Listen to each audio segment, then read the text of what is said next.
Hello, friend. Today, I want to give you full permission to treat your whole life like a playground, or maybe a laboratory covered in glitter and post-it notes and sticky fingerprints and little explosions of confetti. Because here is the truth. You are not a science experiment someone else is running. You are your own mad scientist and your own creation. And the best part is that no one knows what formula works better for you than you. If you've ever heard someone say, just start or just decide, and you wanted to scream into a pillow made of rainbow sprinkles, then this episode is for you. Because honestly, if it were that simple, you would have done it already, right? And I love you too much to pretend otherwise. So today, we're going to build you a custom map, not a path someone else drew with their rules. It's your experiment table, your playground, your laboratory of delight. I want to give you a system. Not a rigid, rule-heavy system, but a playful process that you can return to anytime you're feeling stuck, in a new chapter, in a new season, when you're feeling like you're on autopilot, when you feel stuck, waiting, procrastinating, or just trying to be perfect. Because perfectionism is just a scared little scientist in a too clean lab coat, terrified of getting messy. And we're here to get messy. So let's find your personal formula for joy.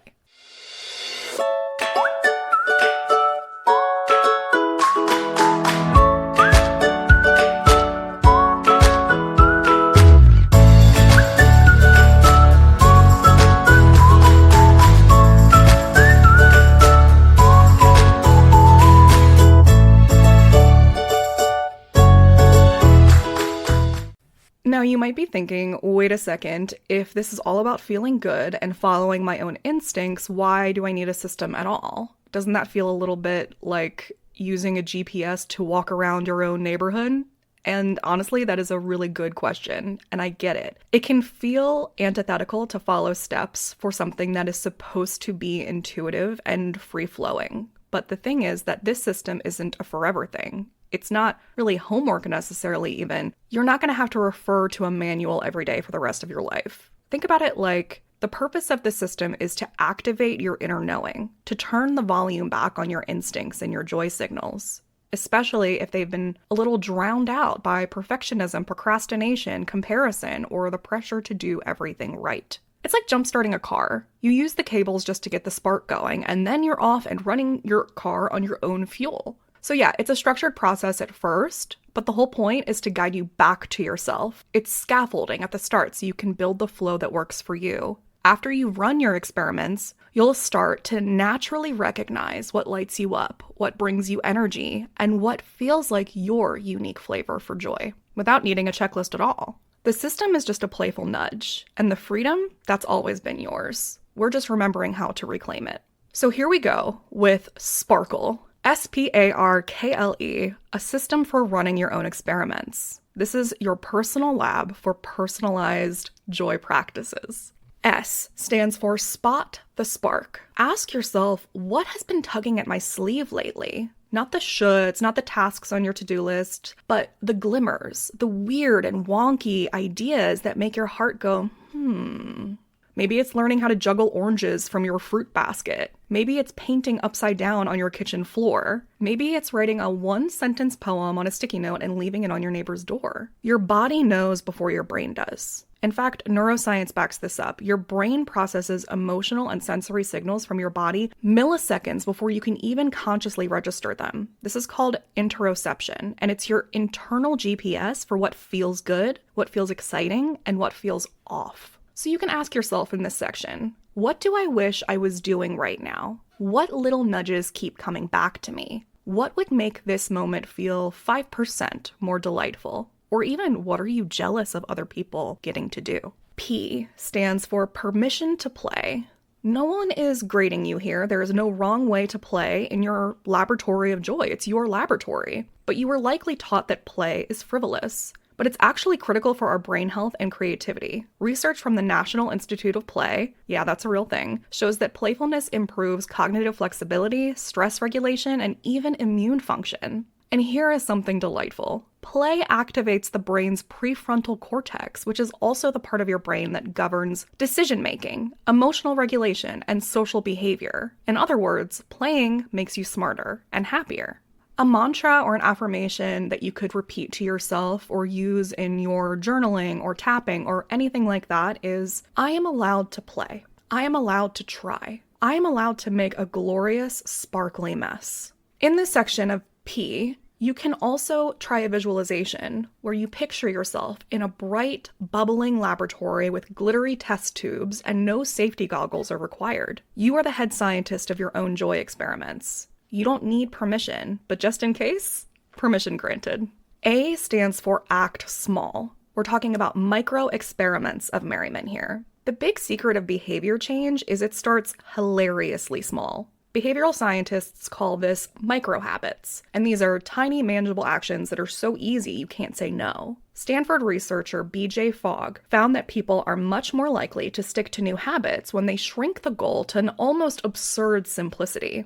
So try eating your next snack with your non-dominant hand. Compliment yourself with 3 words. Stand up and wiggle for 10 seconds like you're a bowl of jelly beans. 1 minute today of joyful activity is worth more than a grand plan that you're never gonna start. So something you can do in this section is ask yourself, what's one thing I can do today that takes less than 60 seconds and makes me feel alive? And a little bonus optional idea for you is to say Eureka after you try it, loudly, in the kitchen, and bonus points if your friends and dog look confused. R stands for record your results. You want to document the magic. Your brain is wired to forget small moments of delight in favor of survival-based memories, thanks to the negativity bias that we all have. But if you don't write it down, if you don't take a photo or make a silly voice memo, you risk losing track of the very experiments that have brought you joy. Studies in positive psychology show that simply recording positive experiences help people to savor and extend the emotional benefits of these moments. Capture your experiments, not because it's homework, but because your future self will treasure that data. Imagine it like a scrapbook of your life's joy experiments. Things you can ask yourself are, what worked today? What felt weird in a good way? What flopped hilariously but still taught me something? And how did I feel in my body when I tried this? A great way to record your results is with a happy journal, any kind of journaling, and it doesn't even need to be on paper. The K stands for keep curious. Stay in wonder, stay open to the detours. Neuroscience calls this cognitive flexibility, and it is the ability to adapt your thinking, see new perspectives, and try different approaches. This is one of my favorite things that we can do as people. It's one of the key predictors of resilience and of happiness. You are not stuck. You are not locked into one path. You are an explorer, a joyful scientist of your own life. Look at your experiment from a new angle. Change the pace. Use a different medium. If you usually journal, try voice memoing instead. Try walking backwards for a few steps and see what your brain does. Something you can ask yourself in this section, what's a new angle I can try? Can I look at this upside down? What happens if I slow it down, speed it up, swap my senses? And here's a weird tip. You could try narrating your day like you're David Attenborough describing a rare creature where the creature is you, and notice what shifts. And as we see here, Mary England is trying to experience joy in the best way possible for her. She is on her porch looking at a hot air balloon decoration and seeing all of the blossoms. And weirdly, it seems to be working. The L stands for love the lab. I want you to validate yourself first. Don't wait for someone to applaud your efforts. In fact, here's a little psychological trick. When you celebrate yourself, you're actually strengthening the dopamine reward pathway in your brain, which is increasing the likelihood that you'll repeat that behavior. It doesn't matter if the experiment flops. You still get to celebrate. Celebrate the trying, celebrate the curiosity, celebrate that you showed up at all. Messy middles need to be celebrated. You can practice this by giving yourself a high five in the mirror, saying out loud, I am proud of myself for trying and experimenting today. And you can also imagine an inner cheerleader squad inside your brain or body, or outside of you. Maybe you can visualize it, and they're going wild with pom-poms and confetti cannons. Also, you could try to name your lab. You could call it the Laboratory of Merriment and Mischief, or Professor Mary's Joy Institute, but insert your name. Make it personal and fun. And the E stands for experiment again. You want to evolve the process. Your lab really doesn't ever close. The formula for your joy is meant to change as you change and evolve, and new chapters and seasons enter your life. What delighted you last season might not work for you today. And that's not because you're broken, it's because you're growing. The scientific method is all about iteration. Trying, testing, tweaking, and trying again. Repeat experiments, but also try new ones, and keep delighting yourself. Remember, it took Edison 10,000 tries to get the light bulb to work. You can do this for your own happiness. A mantra you can repeat to yourself in this section is, I am becoming more of myself, one joyful experiment at a time. You might also reflect on the idea of what felt different about today's experiment, or what am I curious to try tomorrow? Here are some bonus whimsical experiments that you can try today. The inanimate object interview. Pick an object in your home and interview it. Ask, what's your job? What's your dream? And write it down or voice record its answers. The snack ritual. Turn your next snack into a sacred ceremony. Crown your apple slice the queen of the kingdom. Hum a tune before every bite. Bless the banana. Set up a beautiful tablecloth and fancy china. Dance like your skeletal system is made of pool noodles.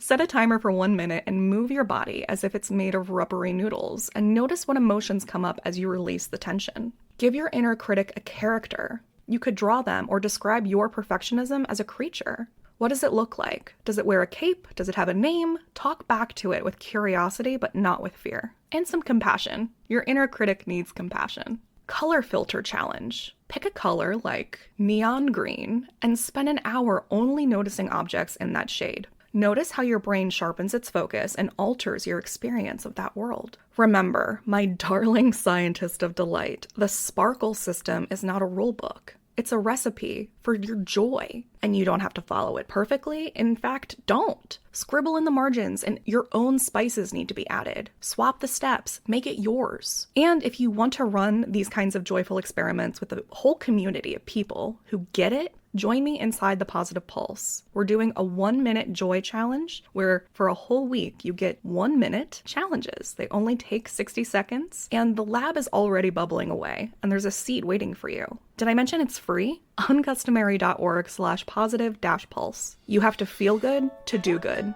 Let's go make a mess and make magic and most importantly, sparkle.